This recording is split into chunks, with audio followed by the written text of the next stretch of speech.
तभी मोदी जी दौसा जा रहे हैं, असद ओवैसी टोंक जा रहे हैं। ये दोनों हमारे नेता 4 साल से कहां गायब थे? सड़कों का उद्घाटन करने के लिए जब चुनाव आए हैं तो आप बड़े बड़े भाषण देने आ रहे हो। चुनाव आए हैं तो आप मजहब की बात करते हो, धर्म की बात करते हो, लेकिन चुनाव से पहले भी आप नहीं थे। और मैं आपको वादा कर रहा हूं, जिस दिन राजस्थान के चुनाव खत्म हो जाएंगे ये लोग फिर यहां से गायब हो जाएंगे। ये तो यहां हम सब लोग जो बैठे हैं आप सबके दुख सुख के साथी हैं, और आप भी जानते हो, मैं भी जानता हूं, ये चुनावी साल है। हम लोगों ने बहुत मेहनत कर कर आप सबके आशीर्वाद के साथ राजस्थान में सरकार बनाई थी, और वो लोग जो सिर्फ राज करना जानते हैं दिल्ली में बैठकर, जिन्होंने हमेशा किसानों के विरोध में कानून बनाए हैं, जिन्होंने बहुत मजबूरी में इस महान व्यक्ति को हाथ जोड़ने के लिए मजबूर किया है, वो लोग जो सिर्फ धर्म के नाम पर राजनीति कर कर सत्ता में हासिल करके बैठे हैं, वो लोग जो 8 साल से देश में राज कर रहे हैं लेकिन महंगाई को रोक नहीं पाए, बेरोजगारी को रोक नहीं पाए, वो लोग जो चुनाव से पहले आपस में झगड़ा कराकर भाई से भाई को लड़ाकर राज करना जानते हैं, मैं उन लोगों को बोलना चाहता हूं, आप छत्तीसगढ़ में आज सुबह सुबह आपने ईडी का छापा बढ़वाया है।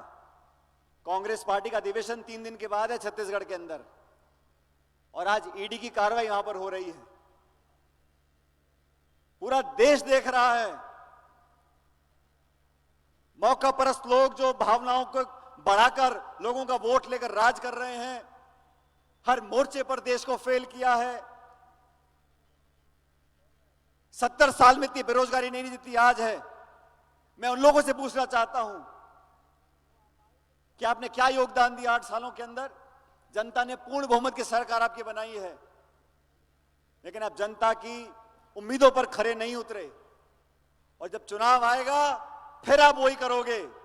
मंदिर और मस्जिद, हिंदू और मुसलमान, हिंदुस्तान और पाकिस्तान, यही 2-3 नारे हैं। बाकी खाद का, बीज का, बिजली का, पानी का, रोटी का, नौकरी का, उद्योग का, निवेश का, शिक्षा का, सड़क का, अस्पताल का कोई जिंदा नहीं, कोई लेना देना नहीं है।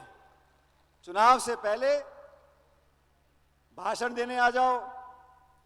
और मैं तो आदरणीय प्रधानमंत्री से पूछना चाहता हूं कि 4 साल से आपने मुड़कर नहीं देखा।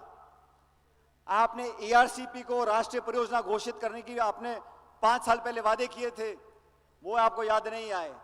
हां, आपको दिल्ली से मुंबई सड़क जा रही है, दिल्ली से मुंबई सड़क जा रही है, और उनको कौन सा जिला मिला उद्घाटन करने के लिए?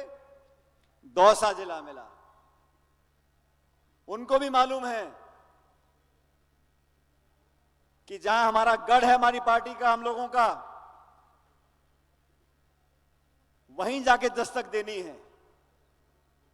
आप कितनी मीटिंग कर लो, कितने फीते काट लो, कितनी घोषणाएं कर लो, लेकिन जनता और मतदाता अपने और पराये का फर्क करना जानता है।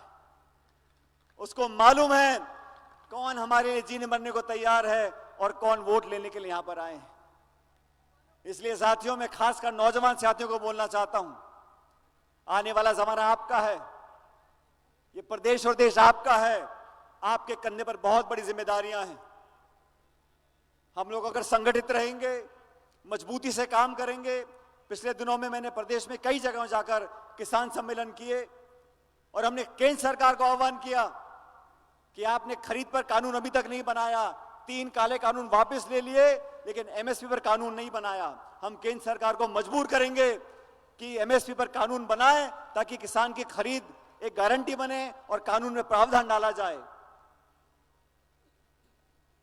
आप सब लोगों से निवेदन करना चाहता हूं, गंगानगर में जब जब मैं आया हूं, आप सब लोगों ने भरपूर आशीर्वाद दिया है, और सचमुच आज मुझे खुशी इस बात की है कि इस ऐतिहासिक चौराहे पर, इस ऐतिहासिक मूर्ति के अनावरण में मैं और हम आप सब लोग इकट्ठे शामिल हो चुके और अब हमारा संबंध हमेशा हमेशा के लिए बन गया। आने वाली पीढ़ियां इस मूर्ति से प्रेरणा लेंगी।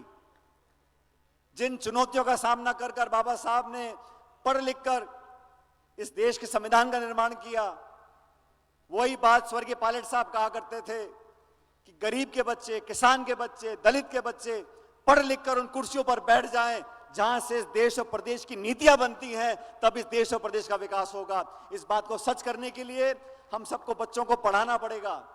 हमारे बच्चे बच्चियां पढ़कर कलेक्टर, एसपी बने, एमएलए, एमपी बने, तो वो सब जानेंगे कि गांव में हकीकत क्या है, गांव में चुनौतियां क्या है, वास्तविकता क्या है, और अपने आप वो ऐसे नियम, कानून, बजट बनाएंगे कि हमारे देश प्रदेश का विकास हो सकेगा। मैं आप सब लोगों से आह्वान करना चाहता हूं, आने वाले समय में हम सब चाक चौबंद रहें। हमको बांटने वाले लोग, हमको लड़ाने वाले लोग, हमारे बीच में फासला करने वाले लोग, उनसे हमें सचेत रहना है। अच्छे लोगों का, भले लोगों का, अच्छी नियत वाले लोगों का, आपके बीच रहने वाले लोगों का, आपके दुख दर्द में शामिल होने वाले लोगों का आप चयन करें। अच्छे लोगों को आशीर्वाद दें ताकि हम और आप मिलकर आने वाले समय में जिला, प्रदेश और देश में एक नई क्रांति ला सकें, एक नई पीढ़ी का हम लोग आगमन कर सकें। हमेशा की तरह आज भी आप लोगों ने आशीर्वाद दिया। मैं खासकर से करुणा जी का, अशोक जी का, सभी साथियों का धन्यवाद करना चाहता हूं, और खासकर इस समिति का जिन्होंने अंबेडकर जी की मूर्ति का निर्माण भी किया, योगदान भी दिया, आप सबको यहां पर आमंत्रित किया और मुझे भी इस ऐतिहासिक क्षण में भागीदार होने का आप लोगों ने मौका दिया। मैं हमेशा आपका आभारी रहूंगा।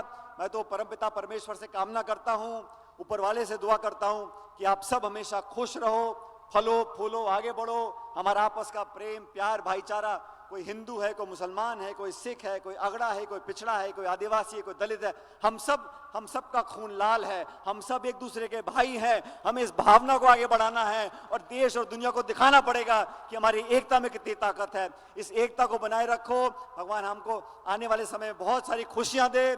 आपका आशीर्वाद हम पर हमेशा बना रहे। बहुत बहुत धन्यवाद। जय हिंद। राम राम साहब। सभी बैठे मंचासीन रहे सभी साथी। अब मैं आमंत्रित करना चाहूँगा दलित एक्शन कमेटी के प्रेम जी नायक, भाई बंटी वाल्मीकि जी, भाई कश्मीरी इंदौरा जी, कमलेश कालूराम मेघवाल जी, गौतम बुद्ध का जो मोमेंटो है वो पायलट साहब को भेंट करेंगे। एक मिनट रुक जाएं साथी। रूबी भाई एक मिनट अभी रुक जाएं सभी साथी। स्वागतीय भाषण है, एक मिनट रुकें सभी साथी। अभी अध्यक्षा भाषण भाई कुलदीप इंदौरा जी आज के इस कार्यक्रम में अध्यक्षा भाषण देंगे। उसके बाद कार्यक्रम की समाप्ति घोषणा रहेगी और जो ये कार्यक्रम का जो लोकार्पण है उसका भी जो रहेगा प्लेट का, अभी दलित एक्शन कमेटी के साथी भाई सचिन पायलट जी को मोमेंटो भेंट करेंगे। भाई कश्मीरी जी, प्रेम जी, रामचंद्र कोचर जी और कमलेश कालूराम मेघवाल जी। मेरा आग्रह रहेगा संविधान की किताब ले आए मेरे पास। इसके उपरांत भाई नंदू चौहान जी भी साथ रहें। अभी साथी रुक जाएं, व्यवस्था बनाने में सहयोग करें। अशोक चांडक जी पायलट साहब को संविधान की जो पुस्तक है वो भेंट करेंगे। बाबा साहब के संविधान की पुस्तक जिन साथियों ने मोमेंटो दे दी वो साथी पीछे आ जाएं, वो साथी पीछे आ जाए जिन साथियों ने मोमेंटो दे दी। अभी अशोक चांडक जी भाई सचिन पायलट जी को संविधान की जो किताब है वो भेंट करेंगे। भाई बंटी वाल्मीकि जी भी साथ रहें। अब मैं आमंत्रित करना चाहूंगा भाई कुलदीप इंदौरा जी से, जो आज के इस कार्यक्रम की अध्यक्षता कर रहे थे, वो आए और स्वागत भाषण के लिए भाई कुलदीप इंदौरा जी आए और स्वागत भाषण दे। सभी साथी मंच पे जो साथी हैं वो मंच पे विराज रहें। भाई दलित एक्शन कमेटी की तरफ से पायलट साहब को मोमेंटो भेंट। भाई कुलदीप इंदौरा जी आज का स्वागत भाषण। सभी साथी बैठ जाएं और व्यवस्था बनाने में सहयोग करें सभी साथी।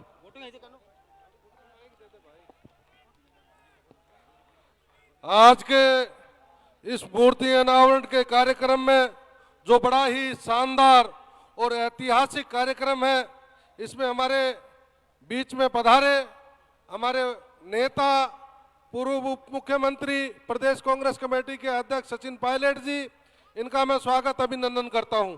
हमारे इस कार्यक्रम में आदरणीय वरिष्ठ नेता गुरमीत सिंह कुंडर साहब, हमारे इस कार्यक्रम में के जो आयोजक हैं करुणा चांडक जी, जो एक्शन कमेटी की दलित एक्शन कमेटी और नगर परिषद के द्वारा आयोजित करुणा चांडक, अशोक चांडक, भाई बंटी वाल्मीकि, भाई कश्मीरी इंदौरा, सोहन नायक, हमारे यहाँ के विधायक राजकुमार जी गौड़ साहब, सोना बावरी जी, शंकर पन्नू जी, तमाम मंचासीन हमारे नेता। ये बहुत ही ऐतिहासिक कार्यक्रम है जो सदियों तक याद रखा जाएगा। मुझे आज भी याद है 1987 में इस मूर्ति का अनावरण हुआ था। इस बाबा साहब के नाम से ये जो पब्लिक पार्क था, राम लुभाया जी कलेक्टर हुआ करते थे, मेरे पिता श्री हीरालाल इंदौरा जी उस समय मंत्री हुआ करते थे, और सीताराम जी मौर्य जिन्होंने ये सारी बागडोर संभाली, और इस मूर्ति का यहाँ उस समय अनावरण हुआ। और आज हमें दोबारा ये अवसर मिला है कि इस मूर्ति का अनावरण हो रहा। ये पायलट साहब, आपने एक इतिहास रच दिया, ये आपने एक ऐसा संदेश दिया है। दलित वर्ग के लोग दिन रात लगकर मेहनत कर रहे थे, तैयारी कर रहे थे, और इच्छा थी सबकी कि आप जैसा युवा नौजवान आकर इस मूर्ति का अनावरण करे, ताकि सदियों सदियों तक उस बात को याद रखा जाए। आज आप सभी का, तमाम साथियों का यहाँ पधारने पर आप सब लोगों का धन्यवाद करता हूँ। दलित एक्शन कमेटी, नगर परिषद का, जिन्होंने बहुत ही शानदार इस कार्यक्रम को किया और पूरा प्रयास किया कि ये जोरदार ऐतिहासिक कार्यक्रम हो। मैं इतना कहते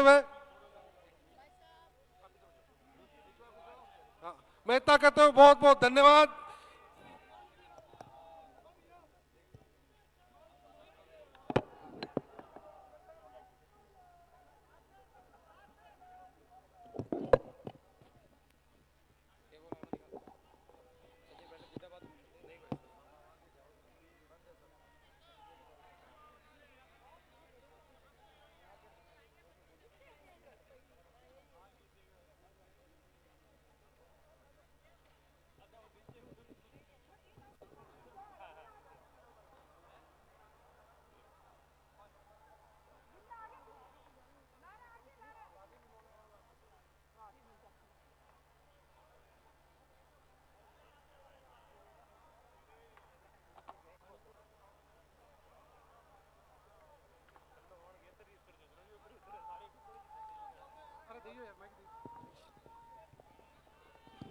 बाबा साहब के सर्कल का अनावरण करते हुए पायलट साहब, आज के मुख्य मेहमान अशोक चांडक जी, और इसके साथ साथ जो चांडक परिवार द्वारा उनकी माता जी श्रीमती चंद्रकला देवी चांडक जी के याद में जो चैरिटेबल ट्रस्ट है, उसी के तहत इंदिरा चौक पे महात्मा गांधी राजकीय माध्यमिक विद्यालय, जिसके लिए कि चांडक परिवार ने 80 लाख रुपए लगा करके, जो 80 लाख रुपए की लागत से बिल्डिंग तैयार की, जिसमें दलित समाज व सर्व समाज के बच्चे जो हैं उसमें शिक्षा ग्रहण कर रहे हैं, उसका भी लोकार्पण करेंगे, उसकी पट्टिका का।